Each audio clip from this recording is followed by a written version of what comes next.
OLA नामी के पूजनमा कर सखिया, औला नामी के पूजनमा कर सखिया, औला वृक्ष के पूजनमा कर सखिया, औला वृक्ष के पूजनमा कर सखिया।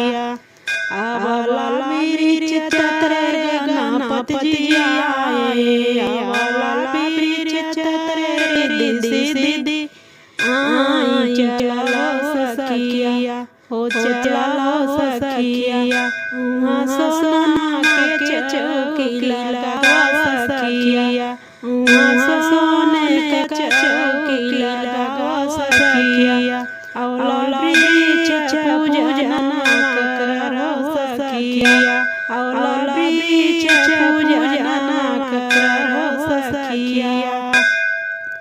औला वृक्ष तरे नारायण भगवान जी, औला वृक्ष तरे लक्ष्मी मैया, चलो सखिया, हो चलो सखिया, उनके फूल के हरा पहना सखिया, उनके फूल के हरा पहना सखिया। औला वृक्ष तरे शंकर भगवान जी, औला वृक्ष तरे शंकर भगवान जी, औला वृक्ष तरे पार्वती मैया, चलो सखिया, हो चलो सखिया, उनके भंगिया के गोला चढ़ावा सखिया, उनके भंगिया के गोला चढ़ावा सखिया। औला वृक्ष नीचे सात वहिनिया, औला वृक्ष तरे सात वहिनी, चलो सखिया, हो चलो सखिया, उनके गियाना के दिया जला सखिया, उनके गियाना के दिया जला सखिया।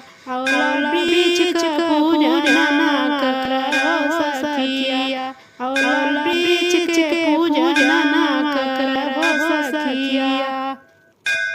औला वृक्ष तरे सब देवी देवता आए, औला वृक्ष नीचे सब देवी देवता आए, चलो सखिया, हो चलो सखिया, जो जयकार लगाओ सखिया, जो जयकार लगाओ सखिया।